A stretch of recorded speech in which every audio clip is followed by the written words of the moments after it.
Hello guys, this is Abhishek Pandey.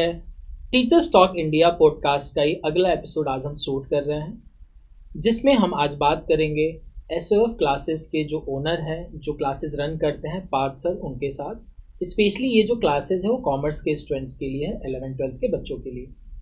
और जैसे आप उनको देखेंगे शायद कुछ लोग उनको रिकॉग्नाइज भी कर लें। टीचर्स टॉक इंडिया जो एपिसोड है या जो भी पॉडकास्ट है, हम सिर्फ इसलिए शूट कर रहे हैं कि हम ऐसे टीचर्स को आपके सामने लेके आएँ जो टीचर्स सोसाइटी में अपना पैरेलल कंट्रीब्यूशन दे रहे हैं, लेकिन वो लाइमलाइट में नहीं है। ऐसे इस शहर में हज़ारों क्लासेस चल रहे हैं, बहुत सारे स्कूल चल रहे हैं, और शायद अगर हम इस स्टेट से मतलब थोड़ा आगे जाएं तो हमको पता चलेगा कि ऐसे करोड़ों और लाखों क्लासेस हैं। लेकिन ऐसे बहुत सारे टीचर्स ऐसे हैं जिनके बारे में आप नहीं जानते। कहीं ना कहीं ये मुझे पर्सनली लगता है कि इनका जो पैरेलल कंट्रीब्यूशन जो है सोसाइटी में बच्चों को आगे बढ़ाने के लिए, उनके एकेडमिक्स को आगे बढ़ाने के लिए, कभी कभी कुछ ऐसे भी टीचर्स होते हैं जो बच्चे की पूरी लाइफ बदल देते हैं। सो मेरे लिए जो टीचर्स टॉक इंडिया, जो भी मैं आज के दिन में जो ये एपिसोड शूट कर रहा हूँ, वो सिर्फ और सिर्फ इस बात के लिए है कि मैं उन टीचर्स को लाइमलाइट में लाना चाहता हूँ। ऐसे टीचर्स को अप्रिशिएशन अपनी तरफ से थोड़ा सा मतलब शो करना चाहता हूँ कि जिन्होंने सोसाइटी में बहुत सारा अपना पैरेलल कंट्रीब्यूशन दिया है। हर एक टीचर जो है रियल हीरोज़ है। हमारे सोसाइटी में टीचर्स को रियल हीरोज़ बहुत कम लोग मानते हैं, लेकिन मैं इस एपिसोड के थ्रू, इस पॉडकास्ट के थ्रू ये प्रूव करूंगा कि एक्चुअल रियल हीरोज़ यही हैं। हमारे देश में रियल हीरोज़ के बहुत सारे डेफिनेशंस हैं। कभी हम किसी और को बोलते हैं, कभी हम किसी और को बोलते हैं, लेकिन आज तक कभी ऐसा किसी ने नहीं किया कि टीचर्स को रियल हीरोज़ बोला गया हो और ऐसे वर्ड से उनको डिवोट किया गया हो। तो आज हम जो डिस्कशन करेंगे शायद थोड़ा और अलग हो सकता है हमारे पिछले पॉडकास्ट से, लेकिन आज the end of the episode आप डेफिनेटली बहुत सारी चीज़ें सीखेंगे कि ऐसे भी जो सर हैं जो सालों से काम कर रहे हैं बच्चों के लिए। पहले तो सर मैं आपको थैंक यू बोलूँगा पार्थ सर कि आपने हमारे साथ जुड़ने का जो है थोड़ा सा प्लान किया। और ये बहुत अच्छी बात है कि आप जैसे जो टीचर्स हैं जो कोशिश कर रहे हैं कि हम ऐसे मंच पे आएँ कि जिससे हमारी बातें, आपकी बातें लोगों तक पहुंच सकें।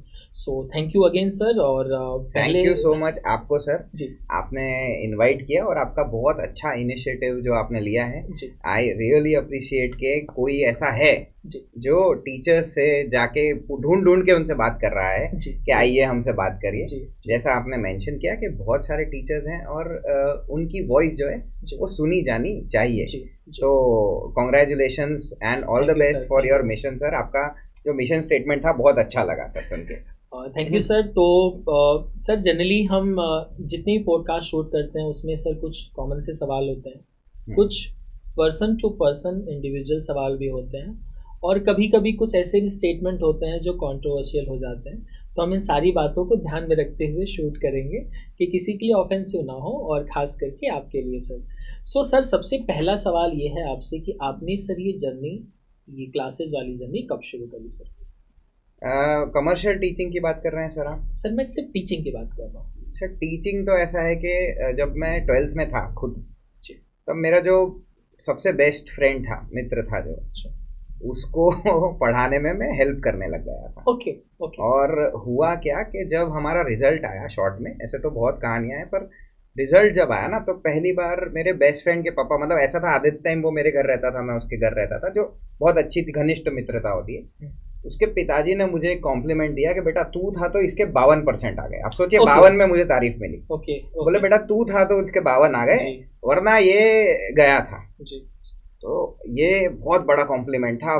मेरा रिजल्ट आया था उसी दिन 12th का, लेकिन उससे ज़्यादा बड़ा कॉम्प्लीमेंट मुझे ये लगा कि मेरे बेस्ट फ्रेंड के पिताजी ने मुझे ये बोल दिया।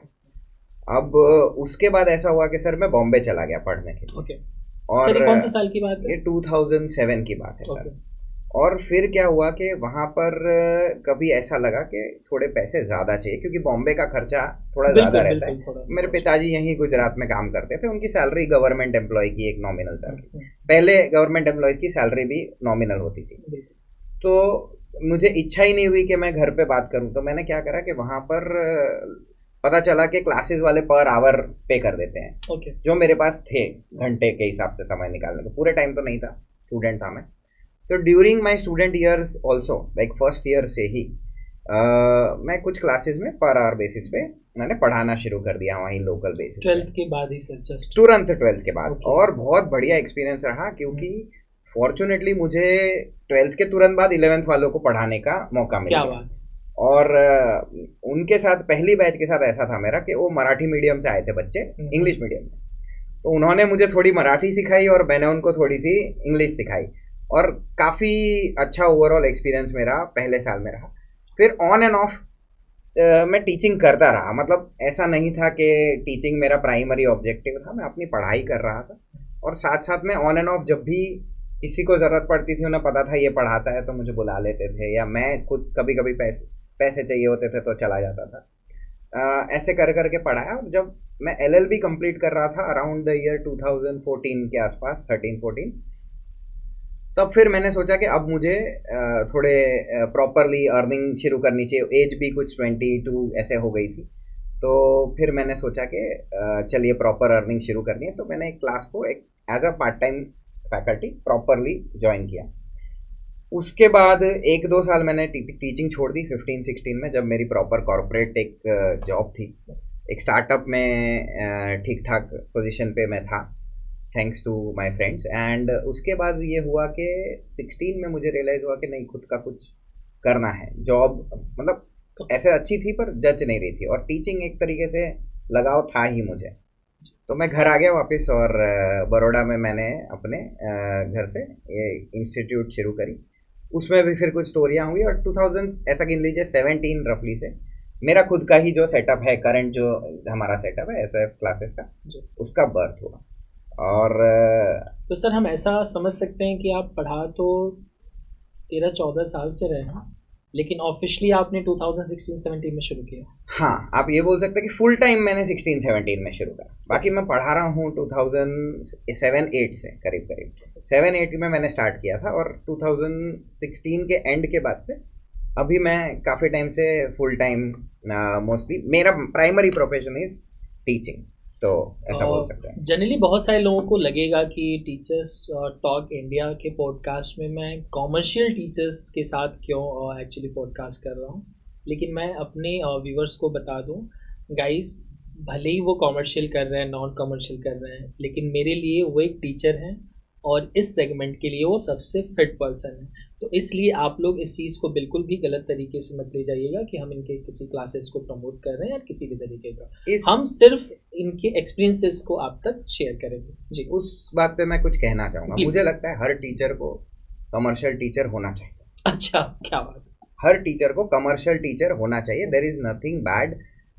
मैं इकोनॉमिक्स भी पढ़ाता हूँ, तो मेरा ऐसा मानना है कि इंडियन साइकिक में प्रॉफिट के अगेंस्ट कुछ डाल दिया गया है कि क्योंकि हम जब से आज़ाद हुए तब से लेके 1990 तक हम जो सोशलिस्ट कंट्री थे, मतलब पूरी तरह गवर्नमेंट पे सब डिपेंडेंट थे। तो पता नहीं हमारे साइकोलॉजी में ऐसा कुछ है कि भाई प्रॉफिट कमाना तो एक बहुत ही बुरी सी चीज़ है। आज भी आप न्यूज़ में देखेंगे तो लोग अदानी अंबानी को कुछ बोल रहे हैं, कुछ चल रहा है, ये बिजनेसमैन है। बिजनेसमैन को नेगेटिव नज़र से, पूरी 70s-80s की मूवीज़ देख लीजिए, आप बिजनेसमैन को विलन ही पाएंगे। जो विलन होता है वो अमीर होता है। बिल्कुल।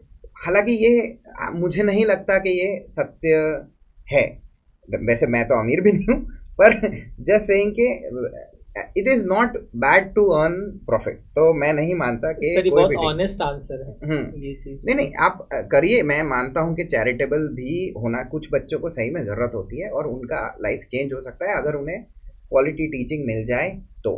तो आप जिन पे मूवीज भी बनी है, सुपर 30 मूवी बनी थी, आपने देखा है, पर वो भी क्या करते थे, 2 बैच वो कमर्शियल चलाते थे और 1 बैच उन्होंने जो सुपर 30 बना रखी थी वो उनकी चैरिटेबल थी।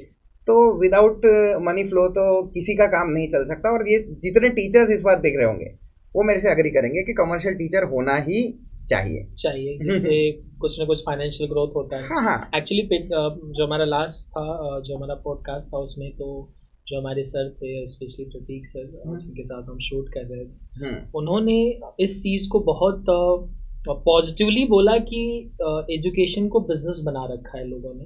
तो उस पर उन्होंने काफ़ी अच्छा आंसर किया था कि लोगों को, मुझे लगता है, सुनना चाहिए। अगर जिनको भी वो पूरा स्टेटमेंट समझना है, प्लीज़ आप हमारे वीडियोज़ में जाके देख सकते हैं।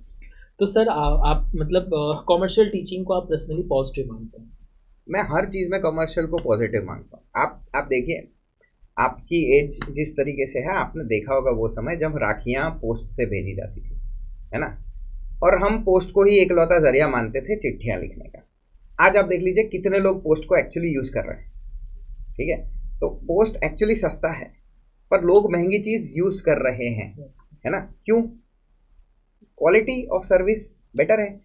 आप आज एक गवर्नमेंट बैंक में जाते हैं जो शायद आपको थोड़ी सी बेटर वो दे दे, लेकिन आप जाते कमर्शियल बैंक्स में बेटर सर्विस लेने के लिए, तो उसमें भी कोई क्या गलत है ना। मैं आप ही को बोलूँगा कि सर भला करना है लोगों का, तो कितना मोटिवेशन रहेगा, और जब खुद प्रॉफिट करना है तो कितना मोटिवेशन। और गलत तो नहीं पढ़ा ही रहे ना, मतलब हम प्रॉफिट के लिए किसी के साथ गलत करना गलत चीज़ है, पर सही चीज़ से प्रॉफिट कमाना कोई, मेरे हिसाब से कोई पाप नहीं है, कोई गलत चीज़ नहीं है। तो सर कोई ऐसा पिछले 3-4 साल के टेन्योर में कोई ऐसा स्टूडेंट आया जिसने बोला है कि सर हम फीस अफोर्ड नहीं कर सकते और आप हमको फ्री में पढ़ाइए?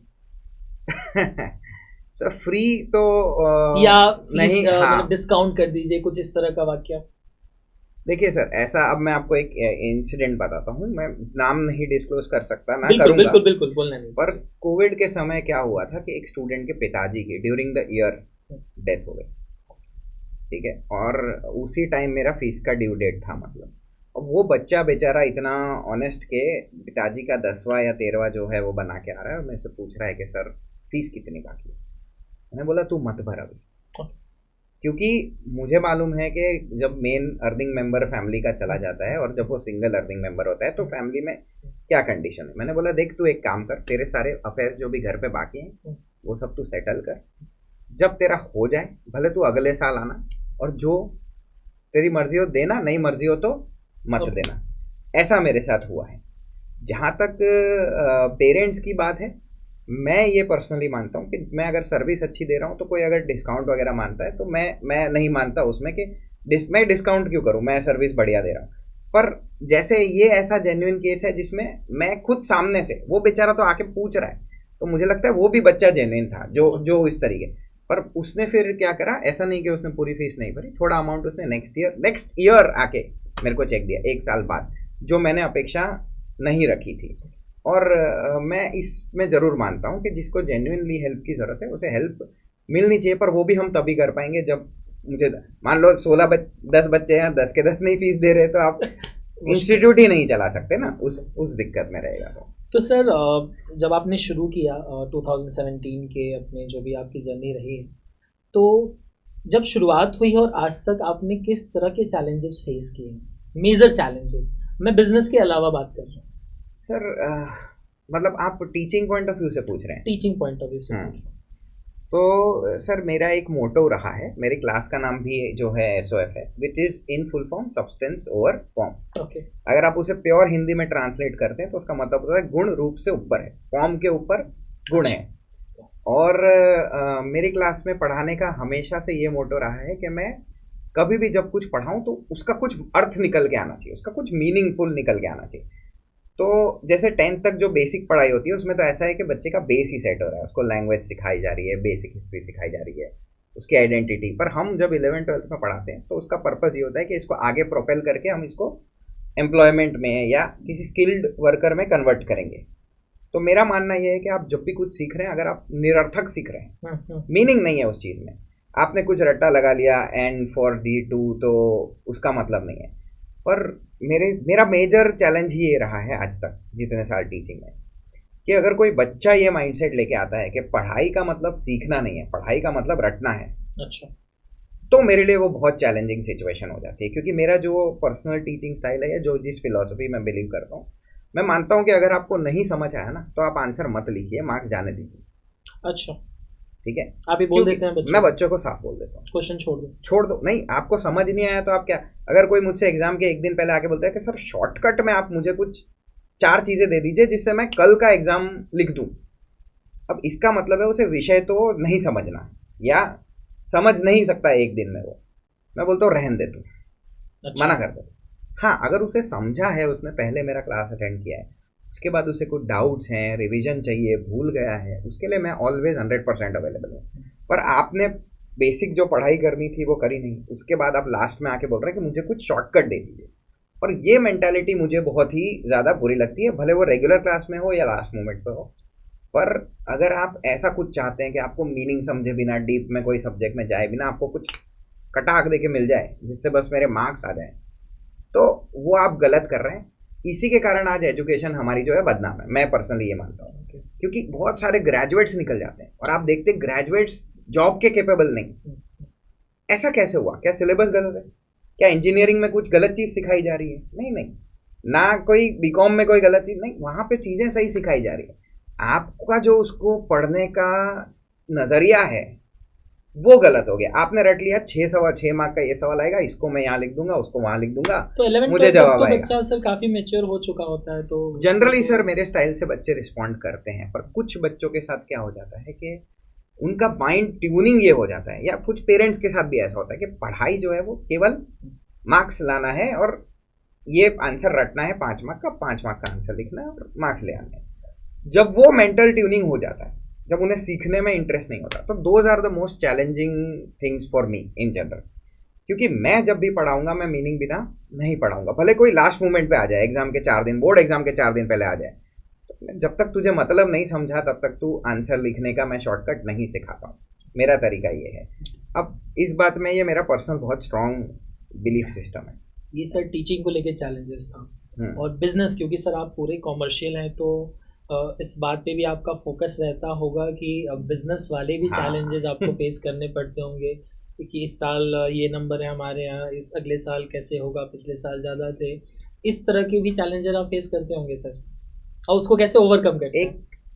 सर मैं एकदम ऑनेस्टली, एक नंबर तो आप टारगेट लेके किसी भी व्यक्ति को लेके चलना चाहिए, भले वो सैलरीड पर्सन हो, कमर्शियल हो, कोई कंपनी हो। कंपनी भी एक सेल्स टारगेट लेके चलती है, तो एक टारगेट लेके चला जाता है। और मैं कई बार धर्म संकट में इसीलिए रहता हूँ, जिसको धर्म संकट कहा गया, हमारे पुराणों में इसका काफी जिक्र है। तो धृतराष्ट्र धर्म संकट में थे, कृष्ण धर्म, हर जो कैरेक्टर है हमारा धर्म संकट से निकला है। और मेरा यही धर्म संकट अधिक रहता है कि क्या मैं केवल ग्रोथ पे फोकस करूं, स्टूडेंट्स लाने पे, या मैं अपना जो कोर है कि मैं कॉन्सेप्ट बिना नहीं पढ़ाऊंगा उस पर फोकस करूँ। बिकॉज जैसे ही मैंने आपको पिछली बार बोला कि मैं कॉन्सेप्ट बिना नहीं पढ़ाऊंगा तो मेरा मार्केट लिमिट हो जाता है। ओके, मैं ये चीज़ को एक्सेप्ट कर लेता हूँ कि not every student is ready to study with me, and I am not made to teach every student. That is a reality. और ये मेरे टीचर ने बोली थी, प्रमोद सर ने, कि कोई भी टीचर गलत नहीं होता। अच्छा, उन्होंने बोला था कि हर टीचर का एक स्टाइल होता है। अब आपको अगर स्लो पढ़ना पसंद है तो वो टीचर जो स्लोली पढ़ा रहा है वो पसंद आ जाएगा। अगर आपको ऐसा भड़कता तड़कता एंटरटेनमेंट चाहिए तो जो टीचर नाच रहा है, अब लोग बोलते हैं स्टेज पे नाचना नहीं चाहिए, मैं बोल रहा हूँ भाई स्टूडेंट को अगर वैसे समझ आ रहा है तो क्या करेंगे, बराबर। और अगर आपको धीरे धीरे समझना है, आपका दिमाग धीरे धीरे चलता है, तो टीचर भी स्लो होना चाहिए। हर इंसान की एक पर्सनैलिटी होती है जो उसके टीचिंग में भी निकल के आती है ना। और जब आपके टीचर की टीचिंग पर्सनालिटी और स्टूडेंट की स्टडिंग पर्सनालिटी जहाँ मैच हो जाए, वो आपको बेस्ट रिजल्ट लाके देता है, at least in the higher studies. तो मेरा पर्सनल ऐसा मानना है कि कमर्शियल चैलेंजेस को एक्सेप्ट करते टाइम मुझे अपनी लिमिटेशन को एक्सेप्ट कर लेना पड़ता है। क्योंकि मैं ये सपना देखूं कि भाई बड़ौदा का सब स्टूडेंट मेरे पास आ जाए, ठीक है, तो पर भाई तेरा जो टीचिंग स्टाइल है वो सबको चाहिए ही नहीं। ठीक है, आप शॉर्मा बेच रहे हो, चिकन शॉर्मा, तो जो लोग चिकन नहीं खाते वो आपके पास हो ही नहीं रहा। नहीं, अगर आप वेजिटेरियन डिश बेच रहे हो तो जो हार्डकोर नॉनवेज है वो आपके पास नहीं आने वाला है। So it is related to needs and wants of what people want. So I personally think कि इंडिया में एक डेवलपमेंट होगा इन द फ्यूचर जहाँ बच्चे इस चीज़ को समझ लेंगे कि हमें अगर पढ़ के कोई फ़ायदा नहीं हो रहा तो नहीं पढ़ना चाहिए। आपको पता है यूएस मार्केट में ऐसा होता है। लोग हर कोई कॉलेज नहीं जाता। हमारे यहाँ जो सिस्टम है, माँ बाप बेचारे धक्का मार मार के कॉलेज भेज देते हैं, भले वो फिर बेचारा रगड़ रगड़ के पास हुआ तो कोई प्राइवेट यूनिवर्सिटी में डोनेशन डबल फीस भर भर के उसको भेज दिया जाता है। यूएस में बच्चे को 16 साल के बाद छोड़ दिया जाता है। अब वो बच्चा डिसाइड करता है कि क्या करना है। अगर वो हायर एजुकेशन के लिए जाएगा तो वो लोन लेगा। तो उस टाइम उसे दिमाग में बहुत सारी चीज़ें क्लियर होनी चाहिए कि मेरे को क्यों पढ़ना है और क्यों नहीं पढ़ना है।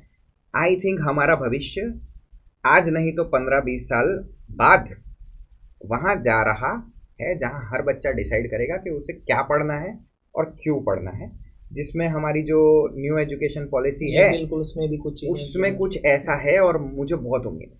ओके, टू बी ऑनेस्ट, आपने कमर्शियल बात करी ना, मैं बोल रहा हूँ कि शायद हमारे बिजनेस को वो नेगेटिवली अफेक्ट करे, पर आई एम हैप्पी कि वो कर दे। मुझे ऐसी कोई दिक्कत की बात नहीं है। I am new education policy में तो सर बहुत सारे अभी भी कॉन्फ्लिक्ट्स हैं, दैट इज रीजन कि वो अभी तक सही तरह से हाँ, अभी करंट सिस्टम, कोई भी सर नया सिस्टम आना है, जब जीएसटी आया था 1-1.5 साल तक एक बहुत बड़ा फ्रिक्शन एटमॉस्फेयर, तो जब न्यू एजुकेशन पॉलिसी आएगी हमारे सिस्टम में जितने भी लोग हैं, स्कूल टीचर्स हैं, ट्यूशन टीचर्स हैं, स्टूडेंट्स हैं, everybody will have some sort of friction. मुझे लगता है इसीलिए चुनाव जब तक नहीं होंगे तब तक सरकार उसे फुल फ्लेज इम्प्लीमेंट नहीं करेगी। Great sir. खैर सर, अभी जब किसी स्कूल टीचर की कोई जैसे कंप्लेन होती है जनरली स्कूल में, तो वो टीचर एज ए क्रिटिसिज्म देखते हैं कि उनकी बुराई की गई, समथिंग लाइक दैट। अब वहाँ पे बच्चे के पास बहुत ऐसा रेयर्ड मैंने देखा है कि स्कूल के टीचर की वजह से बच्चा स्कूल छोड़ा हो, बहुत एक्सेप्शनल केस है ये। हुआ भी है मुझे पता है, लेकिन बहुत रेयर्ड है, वो बहुत एक्सेप्शनल। लेकिन सर जब इंस्टीट्यूट में बच्चा आता है तो उसके पास एक बहुत ही बेटर चॉइस होती है, मुझे यहाँ करना है तो मैं करूँगा, नहीं तो मैं नहीं करूँगा। तो सर कभी ऐसा हुआ है कि आपकी क्लास में भी बच्चे आए हों और कुछ दिन आपसे पढ़े हों फिर चले गए हों? मैं इसमें 3 सवाल ऐड करूँगा। पहला ये, दूसरा कि रिजल्ट नहीं आया हो उस बच्चे का पर्सनली तो वो छोड़ के चला गया हो, और तीसरा कि आपका एज अ मार्केट में कोई क्रिटिसिज्म एज ए क्रिटिसाइज कर रहा हो, इसकी वजह से ही आपके पास बच्चे ना आए। ये 3 क्वेश्चन है सर। मैं अगर आप बोलेंगे तो मैं शॉर्ट बोला कर था देता हूं। कंट्रोवर्शियल चाहिए तो कंट्रोवर्शियल नहीं मुझे चाहिए नहीं। अरे सर मैं तो टीवी डिबेट जैसा नहीं है। मेरे लिए जरूरी है सर कि हर इंस्टीट्यूट के ओनर्स के पास जो है ना। नहीं, आपने जो बोला मैं सीधा उत्तर दे देता हूँ जी।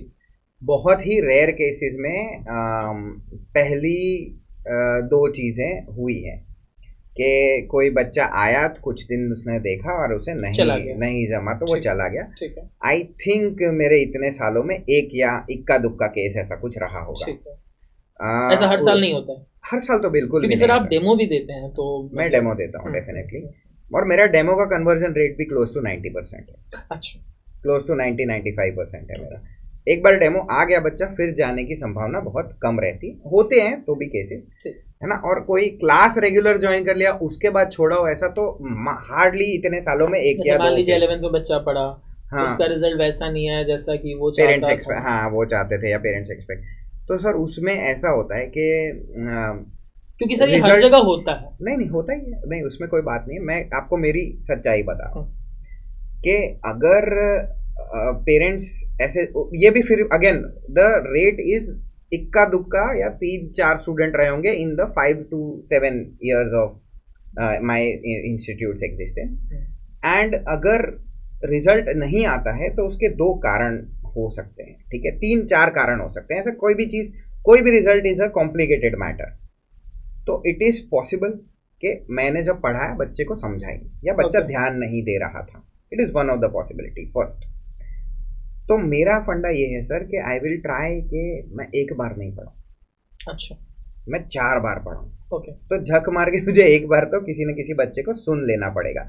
एक बहुत बड़ा बाहर के लोगों को कंफ्यूजन रहता है, उनको लगता है कि टीचिंग बहुत इजी काम है क्योंकि आपको जाना है। मेरे घर वालों को तक ऐसा लगता था शुरुआत में कि आपको जाना है 2 घंटे अपने विषय पे बोलना है और घर आ जाना है। नहीं, हमारी बच्चे से लड़ाई चल रही होती है। ओके।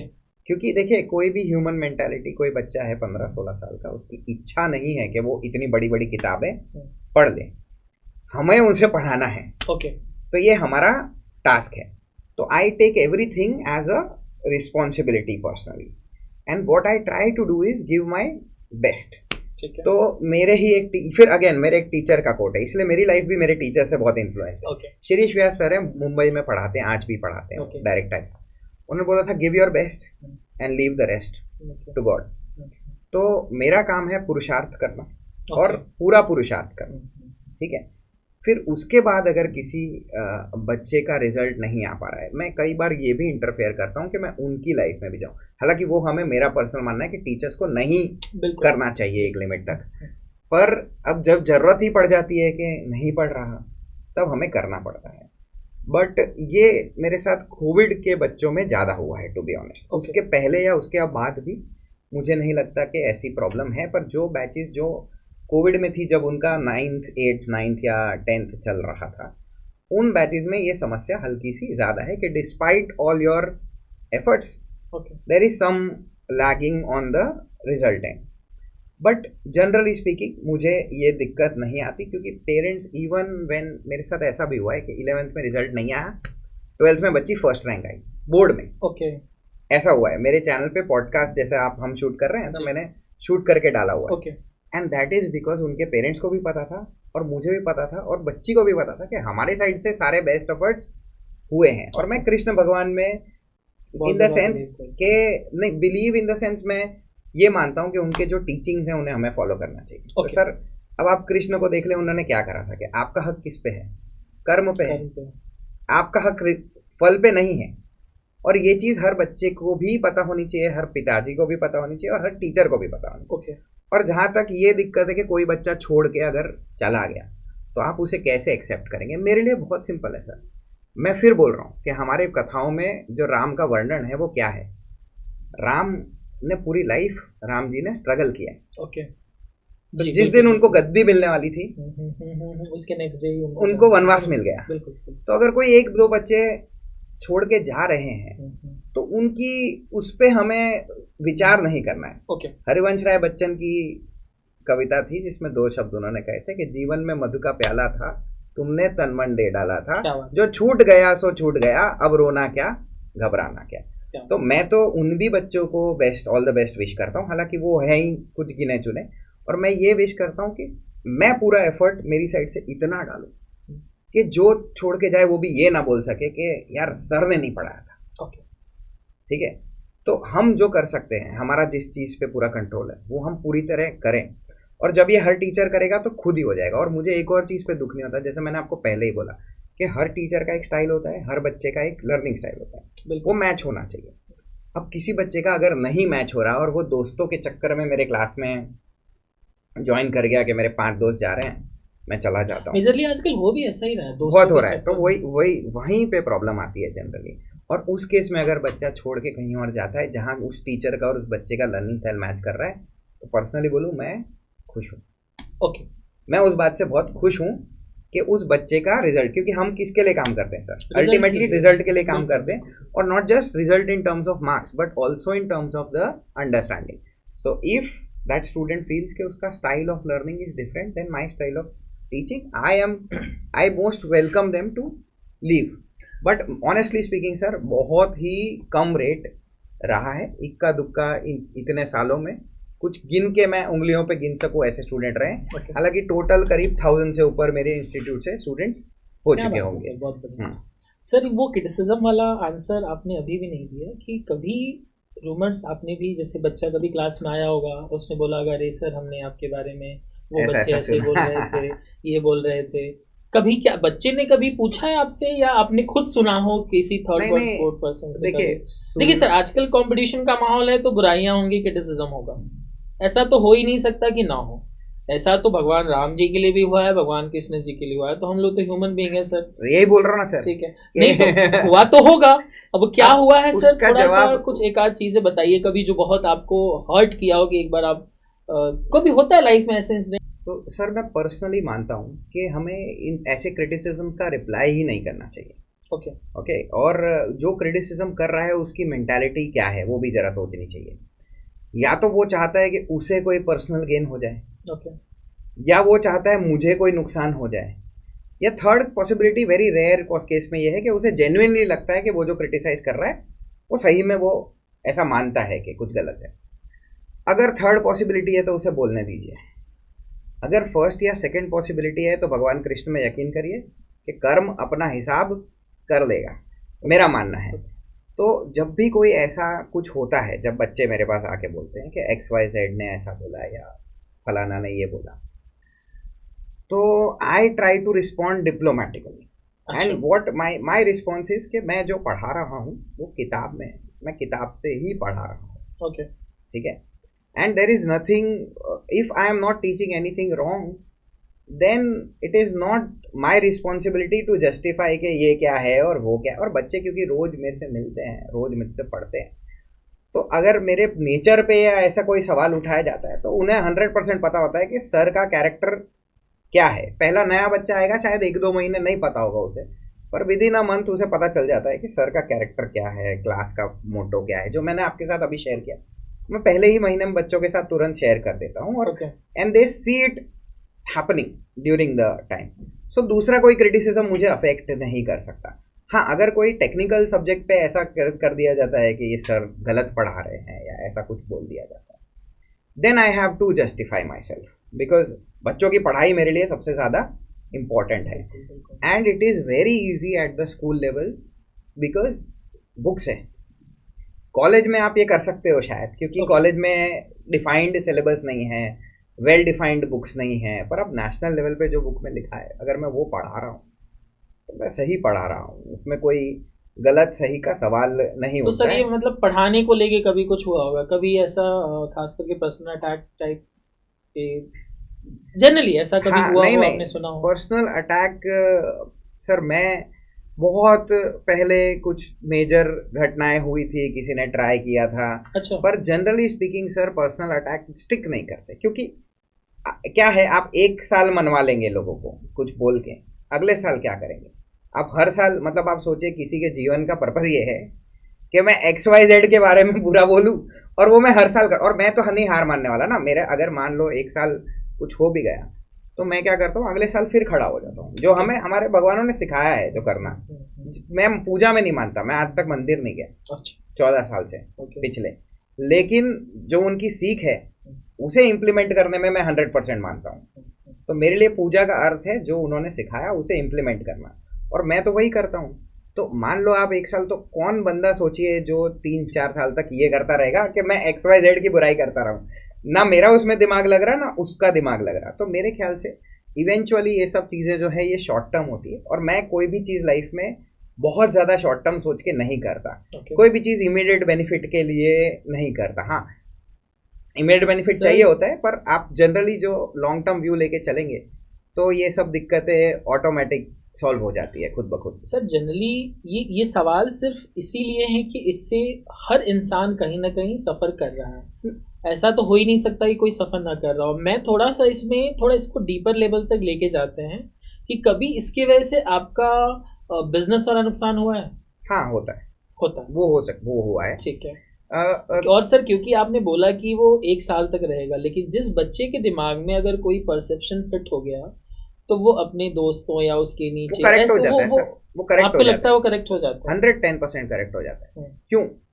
आपने 11th के बच्चे को बोल दिया कि फला फला सर नहीं पढ़ाते, या फला फला सर ये करते हैं, या ये वाले क्लासेस में ये होता है। ओके, पर वो बच्चा 2 साल तो जिएगा, उसके दोस्त मेरे क्लास में आएंगे, ठीक है ना, उसके दोस्त मेरे क्लास में आएंगे, जो क्लास में होता है वो उसे बताएंगे, है ना, और वो जो भी करेगा वो भी उसे पता चलेगा। ओके, तो अगर, और फिर जब मेरा 2 साल बाद रिजल्ट आएगा तब भी वो देखेगा, ओके, है कि नहीं? तो जिस दिन मेरा रिजल्ट आएगा 12th का, उस दिन सब जस्टिफाई हो जाएगा। फिर अगर ऐसा था कि मैं नहीं पढ़ा रहा था या जो भी मेरे पे दूसरे अटैक हो रहे थे, तो फिर ऐसा कैसे हो गया? ओके, कि रिजल्ट कैसे आ गया, या बच्चे मेरे जो है वो जवाब कैसे दे पाते हैं, वो तुम्हें कैसे समझा पाते हैं, ओके, है ना? तो जब ये 2 साल तक होता है ना सर, आप जो लोग क्रिटिसाइज करते हैं वो यही नहीं समझते कि आप शॉर्ट टर्म में कुछ गेन जरूर कर सकते हैं, but in the long term वो आप ही को नुकसान करेगा। क्योंकि उस बच्चे की मेंटालिटी क्या हो जाती है 2 साल के बाद, जिसको आपने कुछ झूठ बोल के अपने एडमिशन दिला दिया या कुछ गलत चीज करके एडमिशन दिला दिया, तो आज आपके पास आ गया, शायद आपको 2 साल की फीस भी दे देगा, but when he goes out he knows everything about everybody. मेरे 4 कॉम्पिटिटर हैं, उसके क्लास में, स्कूल के क्लास में चारों जगह जाने वाला बच्चा है, और वो सब बातें करते हैं ह्यूमन नेचर के अनुसार। तो उन सबको इवेंचुअली हकीकत मालूम है। एक पर्सनल बायस जरूर रहता है कि आपने जहां फीस भरी उसके प्रति थोड़ा सा आपको ट्रैक्शन रहता है, पर वो कब तक रहेगा बताइए? क्या 12th पास होने के बाद जो सिद्ध हो जाएगा, जो प्रूव हो जाएगा, उसे आप डिनाई कर पाएंगे? नहीं कर पाएंगे। तो इवेंचुअली जो बच्चा मेरे खिलाफ मान लो भड़काया भी जाता है, जो आप बोल रहे हैं, जो शायद होता होगा, क्योंकि एक बार ऐसा कुछ मतलब कोई बच्चा अगर नहीं आया तो मैं फॉलो भी नहीं करता कि ठीक है नहीं आया कोई बात नहीं, उसकी मर्जी होगी। तो अगर कोई भड़काया भी जाता है तो मेरा पर्सनल ये मानना है कि मेरा काम देखकर 2 साल में उसे खुद रियलाइज हो जाएगा, और अगर नहीं होगा तो फिर उसका क्या ही कर सकते हो आप। अच्छा, ठीक है, उसका क्या कर सकते हो? तो things, there are two kinds of things, one you can control and one you can not control. You have to always work on things you can control and don't worry about the things you cannot control. So that is my personal view and that is my personal philosophy also. मैं तो ये मानता हूँ sir कि अगर मेरे पास से कोई नुकसान हो जाता है तो वो भी मुझे एक अलग दिशा में प्रोपेल करता है. Every time something has set me back, I have learned something from it और मैंने उससे अपने आप में improvements किए हैं. तो I take it into a positive spree. हाँ, ये मैं डेफिनेटली मानता हूँ कि आपको शॉर्ट टर्म में थोड़ा बहुत रेवेन्यू का नुकसान हो सकता है, थोड़े बहुत पैसे का नुकसान हो सकता है, बट अगर आपका मानना है कि आप पर्सनल मेहनत करेंगे तो इन द लॉन्ग टर्म वो कोई चीज़ आपको अफेक्ट नहीं कर सकती. हाँ, आप खेलने कितनी देर के लिए आए वो भी फर्क पड़ता है ना. आपको लग रहा है ये गेम कितने टाइम का है. आप अगर 1 साल का गेम लेके चल रहे हैं तो आप झूठ बोलेंगे, और अगर आप उसको 10 साल का गेम लेके चल रहे हैं तो आप कभी भी झूठ नहीं बोलेंगे. आप जो बच्चे ये देख रहे होंगे या टीचर्स देख रहे होंगे, प्रिजनर्स डिलेमा आप गूगल करिए. अच्छा, प्रिजनर्स डिलेमा एक साइकोलॉजिकल कॉन्सेप्ट है जहाँ दो लोगों को आपस में पुलिस भिड़ाती है, अलग अलग रूम में इन्वेस्टिगेट करती है, और हर एक को बोलती है कि तू कन्फेस करेगा तो तेरे को छोड़ देंगे, उसको पकड़ लेंगे. इधर शॉर्ट टर्म में आदमी को लगता है कि झूठ बोलना, ऐसा बोल देना कि हाँ सामने वाले ने करा, सामने वाले को फंसा देना, in the short term is the best bet, क्योंकि आप छूट जाओगे. बट जब मैथमेटिकली इस लूप को रन किया गया एज अ लूप, और लाइफ एक लूप है, लाइफ एक प्रिजनर्स डिलेमा क्वेश्चन नहीं है, जब आप बार बार इस लूप को रन करते हैं तो मैथमेटिकली प्रूव हुआ है कि बाजू वाले के साथ खड़े रहना, सच के साथ खड़े रहना, नाइस रहना, दूसरों से अच्छा रहना, और दोस्ती ना तोड़ना, यकीन ना तोड़ना, सच रहना, वो हमेशा लॉन्ग टर्म में बेनिफिशियल प्रूव रहा है. और ये मैथमेटिकल प्रूफ है, मतलब ये मैंने नहीं बनाया. Life is a loop of prisoners dilemma, not one prisoners dilemma. तो आप जब भी कुछ झूठ बोलेंगे, कोई गलत व्यवहार करेंगे, तो आपको उसका इन द लॉन्ग टर्म इफेक्ट आता है. और इस उम्र तक पहुंचते पहुंचते मैंने ये देखा है जनरली कि जो भी ऐसा कुछ शॉर्ट टर्म बेनिफिट ले लेता है ना, बाद में जाके उसे वो ज़्यादा हैवी प्राइस चुकानी पड़ती है, पे बैक करनी पड़ती है. And that is why somehow I have started believing in karma. Okay, ठीक है. अभी भी मैं नहीं मानता कि मुझे सृष्टि के संरचना पे जाके कोई उम्मीद लगानी चाहिए, कोई उपवास करना चाहिए, कहीं मंदिर जाना चाहिए, पर हाँ मैं ये मानता हूँ कर्म अच्छे करने चाहिए. In the long term it is mathematically proven to give better results. नहीं सर, ये बात एक्चुअली परसेप्शन की है और कहीं ना कहीं फैक्ट की. सर इसके साथ एक छोटे से डाउन द लाइन और आते हैं कि कभी कोई जैसे 11-12 के एडमिशन के लिए जनरली बच्चे ही आते हैं, कभी नहीं, हाँ ठीक है, मतलब 50-50 रेशियो रहता है.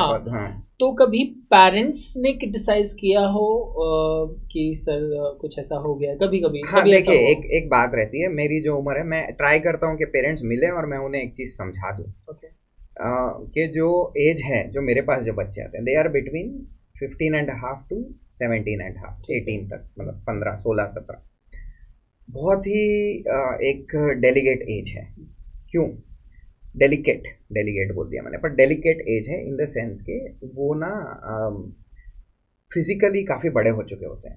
उन्हें उनके मन में they are a full blown person, वो अडल्ट हैं. ओके. बट आपको और मुझे पता है कि 15 साल में हमारी कोई अंडरस्टैंडिंग पूरी तरह डेवलप होना बहुत मुश्किल है. तो उनके साथ डील करने का ये तरीका है कि आप उन्हें रिस्पॉन्सिबल रहना सिखाएं. अच्छा. जो कर्म मैं आपको बोल रहा हूँ वो उनके दिमाग में डालें कि बेटा तू जो कर्म करेगा उसे तुझे फल मिलेगा. And to do that you have to adopt certain techniques. Okay. कि आपको जो ट्रेनिंग का टेक्निक है, जो एनिमल ट्रेनिंग का बेसिक टेक्निक है, जब वो अच्छा कुछ करें उन्हें रिवॉर्ड दें, जब वो बुरा कुछ करें उन्हें पनिशमेंट दें. और इवेंचुअली अगर एक छोटा बच्चा होता है तो इसके ये काफ़ी सिंपल होता है, पर जब वो बड़े होते हैं तो वो कॉम्प्लेक्स सोचने लगते हैं. तो इस टाइम पे बहुत डेलिकेटली उनके दिमाग में ये डालना पड़ता है. Because what they will do is, मान लो आपने मार्क्स नहीं दिए ना, तो 10 चीज़ों को ब्लेम करेंगे, पेपर डिफिकल्ट था, अच्छा। फलाने मार्क्स काट लिए, इसने ये हो गया। और तब बहुत मुश्किल होता है ये कन्विंस करना कि बेटा नहीं, तुझे पढ़ना है। ओके। एवरीथिंग एल्स, जैसा मैं बोला, जो मैं करता हूँ, जो चीज़ें मेरे कंट्रोल में नहीं है उन्हें मैं पर्सनली छोड़ देता हूँ। और मेरा मानना है हर स्टूडेंट को भी ये करना चाहिए। अब पेपर डिफिकल्ट था तो तू क्या कर लेगा? ओके। आप क्या कर लोगे, है ना? पेपर तो डिफिकल्ट आएगा, तू क्या करेगा?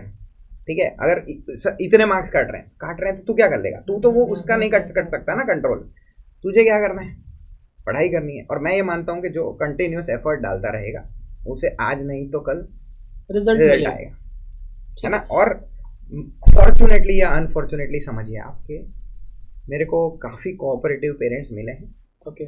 जिन्होंने ये देखा है कि शॉर्ट टर्म में रिजल्ट ना आने के बावजूद लॉन्ग टर्म में रिजल्ट आया है। सर वो तो पेशेंस की बात हो गई कि चलो ठीक है भैया, आप पे भरोसा करते हैं, अच्छे टीचर हैं, या प्रीवियस किसी रेफरेंस से उनको अच्छे फीडबैक मिले होंगे। जी। कुछ ऐसे भी लोग आते होंगे कि जो आपको नहीं जानते हैं, अचानक से बोर्ड देख के आ गए, नहीं भरोसा हो रहा है, कुछ ऐसे सवाल पूछ लिए। हाँ, ऐसा होता है। और वहाँ भी मैं I try to tackle it as diplomatically as possible. जो मैं आपको समझा रहा हूँ मैं उन्हें भी समझाने की कोशिश करता हूँ। पर एक मेंटालिटी होती है, एंटरप्रेन्योर मेंटालिटी, कि भाई मैंने तेरे को इतने पैसे दिए हैं तो तू मुझे इतना काम करके दे दे। अब गुरु शिष्य में ये मेंटालिटी बहुत घातक मेंटालिटी है, जो मुझे लगता है कई बार एक हमारे ट्यूशन सिस्टम का ड्रॉबैक जैसा लगता है कि माँ बाप को ये लग रहा है, पेरेंट्स को, कि उन्होंने ये पैसे दिए और पढ़ाने का काम आउटसोर्स कर दिया एक तरीके से, विच इज़ फाइन। आप सब्जेक्ट नहीं जानते, हम सब्जेक्ट पढ़ाने का काम हमारा है। बट बच्चे का डेवलपमेंट एक रिस्पॉन्सिबिलिटी है, joint responsibility of parents and all the teachers, tuition teacher, school teacher, as well as parent, क्योंकि हम ही हैं जो उन पर नज़र रख सकते हैं। आपको भी पता है कॉलेज में जाने के बाद क्या होता है बच्चों के साथ, okay. कितनी उन पे नज़र रखी जाती है। तो ये मेरे कुछ लास्ट ईयर्स हैं जब मैं बच्चे का कैरेक्टर डेवलप कर सकता हूँ, बच्चे को ग्रो करवा सकता हूँ। एंड आई पर्सनली थिंक कि जो पेरेंट्स ऐसा सोचते हैं कि उन्होंने पूरा काम आउटसोर्स कर दिया है ना, वो बेचारे बच्चे सफ़र करते हैं माँ बाप की सोच के कारण। माता पिता की सोच के कारण वो बच्चे सफ़र करते हैं। Because if you have a child, it is common responsibility between me as well as you. क्योंकि मेरे पास वो बच्चा कितने घंटे आता है, दिन का 2 घंटे आ जाएगा ट्यूशन, बहुत बहुत आप पढ़ा लोगे तो 4 घंटा पढ़ा लोगे, पर बाकी 20 घंटे, 8 घंटे वो सोएगा, 6 घंटे ट्यूशन रहेगा, और बाकी 4 घंटे आप जो उससे बात करते हो वो भी उसकी साइकिक को बहुत अफेक्ट करेगा। स्पेशली बड़े बच्चों में तो ऐसा होता है कि अगर घर पे ये बात चलती है कि पढ़ने लिखने से कुछ नहीं होता, हमें तो ये धंधा करना है, पैसे आने हैं, ठीक है, तो वो बच्चा भी वैसा बोलने लगता है क्लास में आके, और वो ऑटोमेटिक उसके पढ़ाई के एफर्ट्स पे दिखता है कि वो एफर्ट करना लेस कर देता है।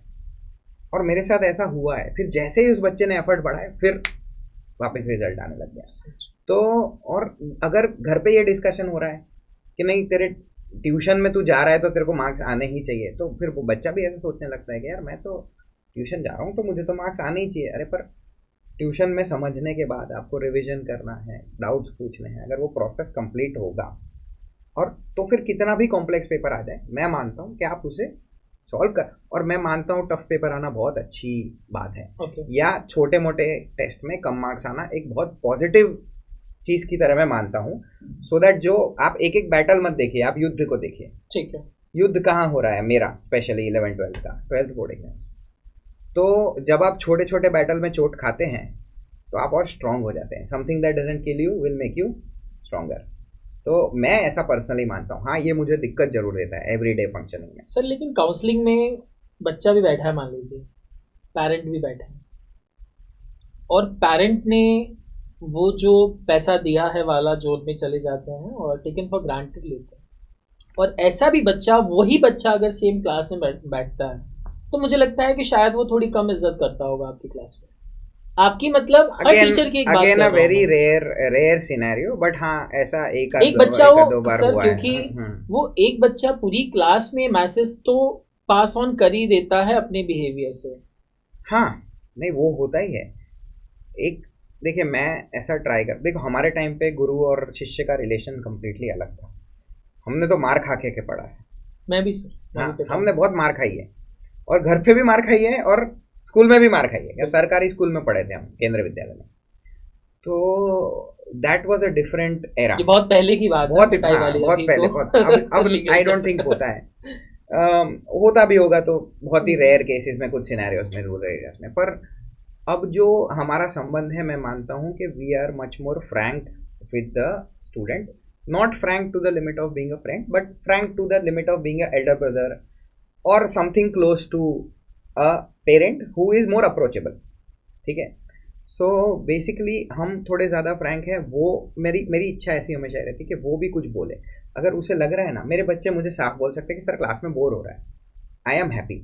मेरे बच्चे मुझे साफ बोल सकते हैं कि ये वाला टॉपिक समझ नहीं आया, फिर पढ़ा दो, नहीं सर, आई एम हैप्पी। मैं थोड़ा यहाँ पे पर नहीं आपको नहीं, मैं करेक्ट बताता करूंगा। हूँ कि if even after that there is some student जिसके घर से उसे ऐसा बोला जा रहा है कि भाई तू, तेरे को फीस दी है हमने तेरे टीचर को, तो बस सब कुछ तेरे टीचर को ही करना है, तो it is not possible, because गुरु और शिष्य में दोनों के एफर्ट लगते हैं। Okay. अकेला गुरु आपको सिखा सकता है, वो बोलते हैं ना घोड़े को पानी के पास तक ले जाया जा सकता है, बिल्कुल। पर पानी पिलाने का काम तो घोड़े को खुद ही करना पड़ेगा, प्यास लगनी चाहिए।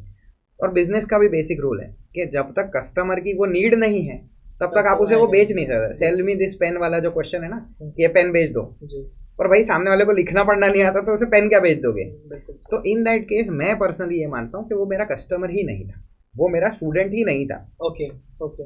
बिकॉज उसकी वो नीड ही नहीं थी जो मुझे मैं उसको देना था। जो मैं बेच रहा हूँ वो तुम्हें चाहिए ही नहीं, जो मैं आपको सेल कर रहा हूँ, जो मैं आपको पढ़ा रहा हूँ, अगर आपको चाहिए ही नहीं then you are not a part of. मैं जबरदस्ती क्यों बेचूं? जो बोल रहा भाई मेरे तो नदी में पानी आ रहा मैं यही पीऊंगा, उसको आरओ बेच के क्या करना। ओके। ठीक है। तो जिसके घर से हार्ड बोरिंग पानी आ रहा है उसे आरओ सेल करिए आप। तो ये चीज़ें ना, जो जो लोग दूसरों की, आप जो क्रिटिसिज्म की भी बात कर रहे थे, जो टीचर्स दूसरों का क्रिटिसिज्म करके गेन करने की कोशिश करते हैं, they should also understand that जो मैं मानता हूँ कि मेरा पूरा मार्केट नहीं है बड़ौदा का, उनका भी नहीं है। तो इवेंचुअली लॉन्ग टर्म अगर आप एक इमेज अपनी क्रिएट करते हैं, ठीक है, डिस्पाइट ऑल द हडल्स, कोई भी कुछ भी बोले, पर एक लॉन्ग टर्म में आपकी एक इमेज डेवलप हो जाती है। जो आजकल चल रहा है, कुछ कंपनीज है एडटेक कंपनीज, कुछ की बहुत तारीफ हो रही है और कुछ की बहुत बुराई चल रही है मार्केट जी में। बिल्कुल। तो ये क्या हुआ? आज तो नहीं हुआ, 6 8 10 सालों से जो बच्चे देख रहे हैं, जो पेरेंट्स का फीडबैक था, that is what has propelled them into having their particular image. Sir मेरा पर्सनली मानना ये है कि भले ही एज अ मैं भी इंस्टीट्यूट एक रन करता ही हूँ, पर्सनली आप भले ही फीस लेके पढ़ा रहे हैं, भले ही कॉमर्शियल में, मैं ये आज से नहीं डे वन से मानता हूँ कि अगर उस फीस के साथ सम्मान नहीं मिला है नहीं तो नहीं तो हो मुझे सकता। नहीं पढ़ाना चाहिए उस बच्चे नहीं नहीं पढ़ा, मैं वही बोल रहा हूँ ना कि और मैं आप नहीं करता हूँ गुरु सर, you won't शिष्य का believe। संबंध नहीं। मेरे साथ तो बहुत कम, 1 आध 2 बार ऐसा हुआ है, और वो भी मुझे बड़ा अटपटा सा लगा था कि ऐसा क्यों हो रहा है मेरे साथ। अच्छा। क्योंकि जनरली मेरे शिष्य जो है बहुत रिस्पेक्ट देते हैं। ठीक है, अनटिल अनलेस में, जो आपने बोला ना वो सच है, कि जब तक पेरेंट्स उसे ये नहीं बोलते ना कि भाई फीस दी है ऐसा, तब तक कोई बच्चा तो नहीं करता खुद से ये चीज को।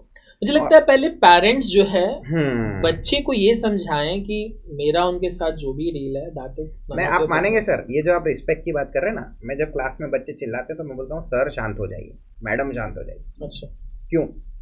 11th 12th का बच्चा है, वो बाहर जाएगा, ठीक है, वो पार्थ सर नहीं बोलेगा। अच्छा। ये फैक्ट है और ये सबको मालूम है। ठीक है, नाम ही लेके बोलेगा। नाम लेके बोलेगा ना, पार्थ ने ऐसा किया, इसने ऐसा किया। पर मैं कोशिश करता हूँ कि मैं उन्हें भी सर बोलूँ। ओके। अब अगर तू मुझे बाहर जाके मेरे नाम से बुला रहा है हो तो रहा है अब सर। क्या हुआ? मेरे साइड से क्या हुआ? मेरा कर्मा तो सही है ना। ओके। मेरे कर्म में तो मैं सही हूँ, मैं आपको भी वो रिस्पेक्ट दे रहा हूँ जो मैं आपसे एक्सपेक्ट करता हूँ। ओके। ठीक है, मैं आपको सर बुला रहा हूँ, मैं आपको मैडम बुला रहा हूँ, तो मेरी ये अपेक्षा रहती है कि आप भी मुझे सर और मैडम बुलाएं। मैं आपको तुच्छ नहीं बताता तो आप भी मुझे तुच्छ ना बताएं, ये मेरी अपेक्षा है। अब उसके बावजूद कोई करता है तो वो जान तो उनका कर्म है, बिल्कुल। बात है कि नहीं? तो मैं पर्सनली रिस्पेक्ट में इस हद तक ये बिलीव करता हूँ। पॉडकास्ट मुझे लग रहा है थोड़ा स्पिरिचुअल भी हो गया है कार्मिक को लेके। हाँ हाँ, नहीं सर, इसमें सम्मान को लेके मैं सुनता भी हूँ और मुझे बहुत गुस्सा भी आता है। कभी बच्चा अपने स्कूल टीचर का नाम लेके बोलता है कि अरे इस सर ने या उस मैडम ने इस तरीके से हाँ, किया, मैं मैं personally तुरंत बहुत उसको against करेक्ट करता हूँ कि बेटा वो अलग मैटर है कि क्या वो पूरा सीन रहा हो, लेकिन आप प्लीज मैम और सर लगाइए ही, क्योंकि अगर आप नाम सुनना शुरू कर देंगे ना तो आपका नाम तो ऑलरेडी वो ले ही रहा है और ज़्यादा लेने लगेगा। ये चीज़ें थोड़ी सी खराब हुई हैं। और मैं सर पर्सनली, जैसे कि मैंने बोला ना फीस के साथ सम्मान वाला, ये मुझे नहीं लगता कि बहुत लोग कर पाएंगे, क्योंकि इस कॉमर्शियल में ये डायलूट नहीं हो पाएगा।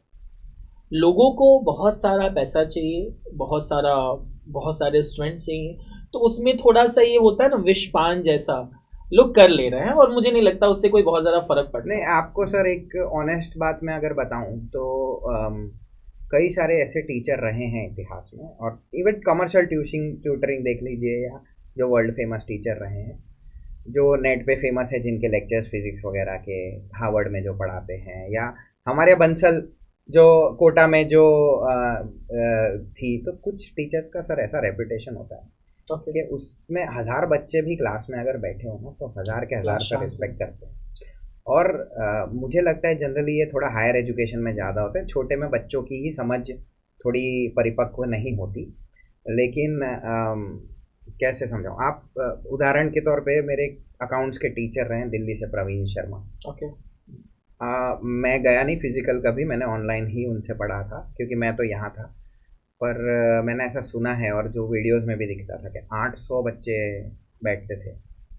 और मैं अगर किसी को भी पूछ लूँ कि प्रवीण शर्मा सर, तो कोई सर से नीचे बात नहीं करेगा। ओके, क्या बात। क्यों? सर पढ़ाते ही ऐसे थे। ओके, मैं सर 5.5 घंटे का क्लास होता ओके, और 5.5 घंटे है, एक शांति से घंटे पढ़ना। 5.5 घंटे 800 बच्चे बैठे हैं, 800। Pin drop silence. साइलेंस, जो भी बात कर रहे हैं ऑब्वियसली बीच में उठ के भी जाना पड़ता होगा, 5.5 घंटे तो ओके, आप क्या कर सकते हैं ना। पर 5.5 घंटे के क्लास में आप बैठे हो और आप सुन रहे हो, तो दैट इज़ एन अचीवमेंट। जब बंसल सर कोटा में जो इनिशियल जब फेमस हुए, बिल्कुल। तो क्या लोग खुद ही जा रहे थे ना। होगा मार्केटिंग भी, मैं वो भी मना नहीं कर रहा हूँ, मार्केटिंग भी होगा, फीस भी इन्वॉल्व होगी, पर कहीं ना कहीं रिस्पेक्ट भी होगी। क्योंकि जब रिस्पेक्ट नहीं रहेगी ना सर, तो आपका marketing only can take you so far. सम्मान जरूरी है। हाँ, सम्मान होगा ना तब वो कैटापॉल्ट होगा। अगर ओके, आपको बच्चा रिस्पेक्ट करता है ना, तो क्लास में 4 लोग को और बताएगा, ओके, है ना। और जब आपका सम्मान नहीं होगा, तो वो आप मार्केटिंग पे फुली डिपेंडेंट हो जाओगे। तो जो आप कमा रहे हो उसका आधा तो आप फिर मार्केटिंग में खर्च करने लगोगे। बिल्कुल, बिल्कुल, बिल्कुल। वो कर सकते हैं आप, वो भी कर सकते हैं, और होता भी होगा, आई एम नॉट श्योर, पर कहीं होता भी होगा। बट आई डोंट थिंक कि वो मेथड होनी चाहिए। और सम्मान नहीं है तो वो 11th आएगा और 12th चला जाएगा, ओके, सिंपल। सो कोई नहीं सर, हमने मुझे लग रहा है कि मैक्सिमम क्वेश्चन हमने डिस्कस कर लिए। सबसे पहले तो आपकी जर्नी के बारे में बात किया, प्रोफेशनल एंड पर्सनल स्ट्रगल के बारे में हमने बात करने की कोशिश करी, बच्चे के हर पहलू को समझा हमने, स्पेशली पैरेंट के साथ in class and outer class. अब सर आखिरी के 2 सवाल जो हैं वो रह गए हैं सर। जो एक और सवाल, बच्चों के लिए आप क्या मैसेज देना चाहेंगे सर, कि जिससे वो अपना एकेडमिक ग्रोथ और खास करके पर्सनल ग्रोथ अच्छे से सर हर बच्चे को लेवल के हिसाब से मैसेज देना चाहिए मेरे हिसाब से। जो Okay. स्कूल तक के बच्चे हैं, जो 10th तक के बच्चे हैं, उन्हें हमें ये कहना चाहिए कि आप पढ़िए। और उसका कारण पढ़ने का ये है कि आपको आपका बेस बनाना है, कि आगे जो भी होगा वो 10th तक अगर आपने बेसिक्स क्लियर नहीं करे, हमारी हिस्ट्री क्या है वो आपको नहीं पता, बेसिक्स ऑफ साइंस नहीं पता, सिविक्स का बेसिक नहीं पता, तो क्या है कि आप जो एक प्रॉपर सिटीजन है, आपके साथ जब आगे कुछ भी होगा रिलेटेड टू स्टडीज़ और एनीथिंग एल्स, तो आप उसे कैप्चर नहीं कर पाएंगे, पूरी तरह समझ नहीं पाएंगे। पर्सनालिटी डेवलपमेंट के लिए पढ़िए, और तब आपके पास काम भी क्या है, तो पढ़ लीजिए। जब बच्चा 11th 12th में होता है, तो मेरा मानना है कि आप बेस अपना बहुत क्लियर करिए। ओके, क्योंकि आप आगे जो भी करेंगे, आप उस ही रिलेटेड फील्ड में, अगर आपने फिजिक्स केमिस्ट्री मैथ्स लिया है, तो आपका फिजिक्स शुरू हुआ है, मान लीजिए बेस आपका 9th से शुरू हुआ था, और अब 11th में आप एक्चुअली पायदान पे कदम रख रहे हैं, तो 11th में बेटा 12th में फंडे बहुत क्लियर कर लीजिए। अगर आपके 11th 12th के फंडे क्लियर हैं, तो आपको जो लोग भी कॉलेज पढ़े हैं वो सब ये बोलेंगे कि भैया कॉलेज में हमारे जो फंडामेंटल हैं वही ज़्यादा हमें काम आते हैं। बिल्कुल, बिल्कुल, बिल्कुल। और अगर आप कॉलेज में हैं तो एक्सपीरियंस लीजिए। ओके, अगर आप कॉलेज में हैं तो ना सिर्फ पढ़िए, बल्कि कुछ और करिए, ओके, कुछ ऐसा करिए जो आपको एक्सप्लोर करिए आपकी अपनी लाइफ पर्सनैलिटी को। में कुछ ऐड करे। ओके, आप इंटर्नशिप करिए, प्रोजेक्ट्स करिए, पार्टिसिपेट करिए स्कूल कॉलेज में जो फेस्टिवल हो रहे हैं, ओके, उससे आपको मैनेजमेंट का एक्सपीरियंस आएगा, उससे आपको और नए नए जरिए खुलेंगे आपके लिए। अगर आप मैकेनिकल इंजीनियरिंग कर रहे हैं तो कार बनाइए, प्रोजेक्ट जो चल रहा है स्कूल में उसमें पार्टिसिपेट करिए। अगर आप लॉ कर रहे हैं तो मूट कोर्ट करिए। आप पढ़ाई के साथ एकदम एक्टिव हो जाएं, ताकि आपकी जो ओवरऑल पर्सनैलिटी है वो तब बाहर निखर के आ जाए, और वो तभी कर पाएंगे जब आपके 11th-12th के फंडे क्लियर होंगे। क्योंकि फंडे ही नहीं क्लियर तो बेचारा पास होना मुश्किल हो गया, पास नहीं हो रहे तो फिर एक्स्ट्रा एक्टिविटीज मतलब कैसे कर बच्चा पाएंगे। कुछ इतना तो कर ले कि वो अपनी पढ़ाई स्मूथली आगे कंटिन्यू कर पाए। एग्जैक्टली। तो आप 11th-12th में फंडामेंटल सेट करिए, कॉलेज में अपनी पर्सनालिटी को जितना निखार सकते हैं उतना निखारिए, और बेस लेवल एजुकेशन में तो कोई कॉम्प्रोमाइज होना ही नहीं चाहिए। ओके, 10th तक तो। Great sir. तो आखिरी सवाल जो थोड़ा मे बी गड़बड़ हो सकता है लेकिन फिर भी मैं आपसे पूछूंगा क्योंकि आखिरी सवाल है। सर, साइंस के पेरेंट्स को कन्विंस करना उनके रिजल्ट्स को रिलेटेड, तो थोड़ा मैं इसको और आइडेंटिफाई कर देता हूँ कि मार्क्स को लेके साइंस के पेरेंट्स ज़्यादा अलर्ट रहते हैं कि कॉमर्स के पेरेंट्स? देखिए, आई थिंक मार्क्स को लेके सभी पेरेंट को अलर्ट रहना पड़ता है। कारण ये है, ज़्यादा अलर्ट कौन रहता है? अलर्ट की नहीं, ज़्यादा नहीं सर, मैं तो रहता है। कॉमर्स से ही डील करता हूँ, तो ऑनेस्टली बोलूँ तो आपके पेरेंट्स कितना अलर्ट रहते हैं वो मुझे नहीं पता, पर अगर हाँ आईआईटी का सपना लेके कोई बच्चा आया है आपके पास, तो डेफिनेटली उसके पेरेंट्स अलर्ट रहेंगे ज़्यादा और ज़्यादा पुश करेंगे। कई हमारे एक कल्चरल फ्लॉ है सर, कई स्कूल्स में हर जगह ऐसा फ्लॉ माना जाता है कि अगर आप नहीं पढ़ते हैं तो कॉमर्स ले लीजिए, आर्ट्स ले लीजिए। जी बिल्कुल, हाँ, बिल्कुल अब ऐसा। उस केस में जी। कई थोड़े बहुत ऐसे बहुत ही कम 10% पेरेंट्स होंगे जो बोलते हैं भाई इसको बस पढ़ा दो, पास करा दो, जो एक बहुत लिमिटेड संख्या हमारे पास आती है, जो आई होप के साइंस में नहीं आती होगी। आई होप, पता नहीं आती आ भी जाए, आजकल बहुत कमर्शियल हो गया है, पर आई होप के पुराने कल्चरल नॉर्म्स के कारण ऐसा नहीं होता होगा। तो एक कॉन्शियसनेस रहनी चाहिए, और मुझे लगता है कि पेरेंट्स अगर मार्क्स के बारे में कॉन्शियस है तो बहुत अच्छी बात है, that means they are following up. But अगर वो उसके पीछे नहीं जाना चाहते, मतलब भाई मार्क्स नहीं आ रहे तो क्यों नहीं आ रहे, अगर वो पीछे नहीं जाना चाहते तो दिक्कत। तो वो फिर साइंस हो या कॉमर्स हो, मेरी पेरेंट्स से ये रिक्वेस्ट रहेगी कि आई अंडरस्टैंड कि मार्क्स आपका ओनली बैरोमीटर है जो आपके पास हाथ में क्लियर है, कि कैसे नाप सकते हैं बच्चे ने कितना, वो तो पूरा दिन घर के अंदर फ़ोन लेके अपने रूम में बंद है, माँ बाप बेचारे सोच रहे हैं वो पढ़ाई कर रहा है, तो there is no way to actually measure के उसने पढ़ा कितना। तो the only way to measure is marks, and that is why parents rely on marks. But parents should be mindful of how my student is getting marks and how my student is not getting marks. उदाहरण के तौर पर कोई teaching cheating करके अगर marks ले भी आए और पेरेंट्स खुश हैं तो वो गलत है। और अगर कोई बच्चा बेचारा मेहनत कर रहा है और किसी कारण से उसकी हैंड राइटिंग खराब है, या उसका प्रेजेंटेशन सही नहीं है, या ऐसे किसी कारण से अगर उसके मार्क्स नहीं भी आ रहे हैं, देन पेरेंट्स अगर गलत गुस्सा कर देते ना कि यार तो कुछ कर नहीं रहा है ऐसा कुछ, तो उसके मन में एक बच्चे के मन में हीन भावना आ जाती है। तो सर वो गलत ही गुस्सा कर देते हैं, ऐसा मुझे लगता है। बहुत नहीं, कम ऐसे पेरेंट्स हैं कि जो पूरी स्थिति को समझ नहीं, पर उसमें सर आप पर्सनली देखिए, कई बार एक हर एवरीबडी इज अ ह्यूमन। बिल्कुल। सो पेरेंट्स की एक लाइफ है, उनकी लाइफ में 50 स्ट्रगल है, जैसे हमारे बिजनेस में है, तो हर बंदे के सर क्योंकि हम वर्ड पेरेंट्स ले रहे हैं तो बात बच्चे की हो रही है ना, तो बच्चे से कोरिलेट हो रहा है। तो जब हम ह्यूमन लेंगे तो वो अलग चैलेंज है। आप अंडरस्टैंड करिए कि वो जो पेरेंट्स है ना वो क्यों चिल्ला रहे हैं, क्योंकि they don't have the capacity to get into the child's life. उनके लाइफ में इतना कुछ चल रहा है, अगर वो नॉन विलिंग है तो वो बुरे पेरेंट्स हैं। लेकिन मैं मानता हूँ कि ज्यादातर पेरेंट्स बुरे नहीं होते ही नहीं हैं। उनकी दिक्कत ये होती है कि भाई मेरी ऑफिस की 10 टेंशन है, और अब मैं कहाँ इस बच्चे के डिटेल के उसमें जाऊं। दैट इज रीजन कि वो ट्यूशन भेजते हैं। हाँ, अब इसीलिए वो हमारे पास भेजते हैं, ट्यूशन भेजते हैं। उसके बाद भी कई बार कुछ पेरेंट्स हाईली डिमांडिंग जॉब्स में होते हैं, फिजिकल वर्क में होते हैं, या मेंटली हाई डिमांडिंग जॉब्स में होते हैं, तो उनके पास वो स्कोप नहीं होता, और वो गलत तरीके से निकल के आता है। वो निकल के आता है गुस्से के रूप में। और जब ऐसा होता है तो स्पेशली जो 16 जो रेबल वाली एज होती है, जो हमारे बच्चे होते हैं 15-16 11-12 वाले जो है, साइंस हो या कॉमर्स हो, हार्मोन्स तो सेम है ना आपके, तो आपका वो रिएक्शनरी अप्रोच आता है कि मैं तो उल्टा करूंगा। और ये मैंने ये जितने लोग देख रहे हैं सबको पता है कि उस एक एज का कैटेगरी रहता है जब वो हार्मोन्स रिएक्ट करते हैं, और आप अगर उस समय गलत तरीके से बच्चे को डांटते हैं तो वो उल्टा करता है। ये चीज़ मुझे क्लास में भी बहुत ख्याल रखनी पड़ती है। बहुत ही कम ऐसा होता है कि मेरा पारा बिल्कुल चढ़ जाता है। पर चढ़ता है, पर it happens only after repeated. बोलते वक्त ध्यान रखना। हाँ, आपको ये ध्यान रखना है कि वो बच्चा अपने आप को एक पूरा आदमी समझता है, और उसके अंदर वो हार्मोन्स हैं जो उल्टा रिएक्ट करने के लिए तैयार बैठे हैं। ठीक है, पर अब जब कभी नहीं हो रहा, कई बार रिपीटेड वार्निंग्स के बाद नहीं हो रहा, और मुझे ये भी नहीं समझ आ रहा कि क्यों नहीं हो रहा। मैं कई बार पेरेंट्स से ये भी बात करता हूँ कि बच्चे को क्या इंटरेस्ट है, क्या वो जिम ज़्यादा जा रहा है, क्या वो खेलने ज़्यादा जा रहा है, क्या उसको सोशल मीडिया में ऐसे ज़्यादा लगा हुआ है, पबजी एडिक्शन हो गया है, तो मैं फिर उस पर काम करूँ। पर अगर मुझे समझ ही नहीं आ रहा even after all the efforts, तो कई बार थोड़ा कभी मेरा पेरेंट्स पारा को चढ़ता आपने है। रिकमेंड किया है कि वो जिम जाना चाहते हैं, जाने दीजिए? हाँ, मैं बोलता हूँ। ओके। मेरा पर्सनल मानना है, क्योंकि मेरा भी लाइफ का जब बेस्ट फेज था जब मैं कॉलेज में था। आई बिलीव कि मेरे 3 साल जब मैं तो पूरी तरह एक्टिव था, पढ़ाई में भी, स्पोर्ट्स में भी, एक्स्ट्रा करिकुलर में भी, it was the best time. क्योंकि आप क्या फील करते हो, आपके ब्रेन में जो हॉर्मोन्स है वो आप फील करते हो। जब आप एक्सरसाइज करते हो automatically it creates those good hormones. जब आप कुछ अचीव करते हो it creates those good hormone. तो मेरा मानना ये है कि रिजल्ट का एक बड़ा नुकसान ये है कि बच्चा बार बार अपने आप को हीन भावना से देखने लगता है अगर छोटे मोटे टेस्ट में रिजल्ट नहीं आते।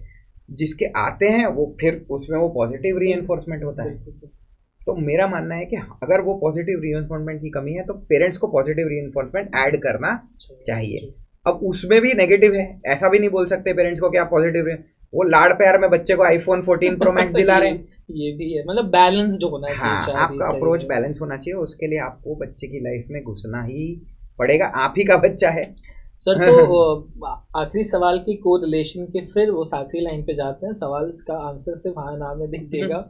As a commerce tutor, science के पेरेंट्स मार्क्स को लेके ज़्यादा अलर्ट रहते हैं कि कॉमर्स के पेरेंट्स मार्क्स को सर? लेके कॉमर्स का एक 20% तबक्का है जो थोड़ा कम अलर्ट रहता है, पर 80% ऑफ कॉमर्स स्टूडेंट, और स्पेशली जो उतने जितने साइंस में या ज़्यादा भी रहते हैं, दो कारण से। एक पेरेंट्स वो होते हैं जिनका टारगेट है बच्चे को सीए करवाना है, एमबीए करवाना है। वो सेम साइंस के पेरेंट्स के सेम कारण होते हैं कि आईआईटी करवाना है या सीए करवाना है, एक्टिव तो आपको रहना पड़ेगा।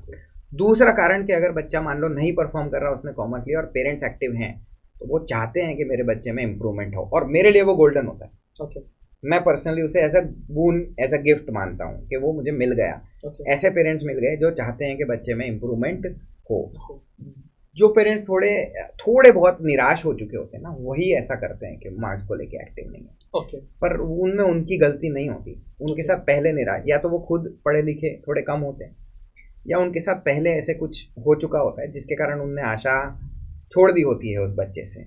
और कई बार मैंने देखा है सर, वो बच्चा जब टर्न अराउंड होता है तब जो दिल को सेटिस्फेक्शन मिलता है ना, वो हमारे लिए अलग ही लेवल, वो बहुत बड़ा अचीवमेंट होता है। कम होता है, again this is also a rare occurrence. Average में ये नहीं होता, पर जब होता है तब वो बहुत बड़ा संतुष्टि है। हमारे पूरे करियर का जो मेरे जितने भी पैसे कमाए ना, उसके सामने अगर वो रिवॉर्ड रख दिया जाए तो वो जो दिल को संतुष्टि देता है वो नहीं दे पाता ऐसा। Great sir. तो काफ़ी अच्छा मतलब आपके साथ सर इंटरेक्शन रहा, और थैंक यू सो मच कि सर आपने पूरा जितने भी आंसर दिए, मुझे लग रहा है कि बहुत ऑनेस्टली और डेडिकेटेड आंसर दिए हैं, जिसको लोग शायद सुन के ये बिल्कुल लगाएंगे कि स्क्रिप्टेड नहीं था। ठीक है, और ये बहुत ज़्यादा आजकल हो भी रहा है कि मैक्सिमम पॉडकास्ट सर जो हैं स्क्रिप्टेड हो रहे हैं, जिससे लोगों को आंसर पता भी चल जाता है कि देखो ये पूछेंगे ये पूछेंगे। लेकिन इसीलिए हम सारे जो भी क्वेश्चन और आपके आंसर होता है, कोशिश करते हैं सर कि बहुत नेचुरल हो। एंड सर अगेन मतलब अगेन फिर से मैं सर आपको बड़ा वाला थैंक यू बोलूँगा कि आप इतने शॉर्ट नोटिस पे आए और ये हमने पॉडकास्ट शूट किया। So thank you so much viewers. और प्लीज़ आप इस तरह के सारे वीडियोस जितने भी हमारे चैनल पे हैं उसको प्लीज़ लाइक करिए, शेयर करिए और सब्सक्राइब करिए। और हम कोशिश करेंगे कि आने वाले दिनों में ऐसे ही और महान टीचर्स हमारे साथ जुड़ें जिनके वीडियोस आप देख के उनसे सीख सकें। और कोई टीचर मतलब जो सेगमेंट में अगर ये वीडियो देख रहा है और आप भी किसी भी स्कूल में टीचर हैं, कॉमर्शियल कर रहे हैं, नॉन कॉमर्शियल कर रहे हैं, और अगर कुछ भी हैं, लेकिन अगर आप टीचर हैं, मेरे बोलने का मतलब ये है, तो मैं डेफिनेटली आपका इंटरव्यू लेने के लिए तैयार हूँ। आप प्लीज़ आप इस जो मतलब हमारा चैनल उसके कमेंट बॉक्स में अपने नाम और जो भी डिटेल्स हैं आप लिख सकते हैं, and will call you and will try कि हम आपका जल्दी से जल्दी पॉडकास्ट करें और आपको लाइमलाइट में लेके आएँ, क्योंकि आप डिज़र्व करते हैं रियल हीरोज़ वाली फीलिंग। Thank you guys and keep watching और podcasting. Thank you so much for inviting me sir. Thank you. और आपके जो क्वेश्चंस थे काफ़ी हमारी फील्ड से रेगुलर थे, इसीलिए मुझे बिल्कुल भी ऐसा नहीं महसूस हुआ। Thank you so much for inviting us. And आप जो काम कर रहे हैं उसके लिए all the very best sir. Thank you sir. Thank you pass. Thank you.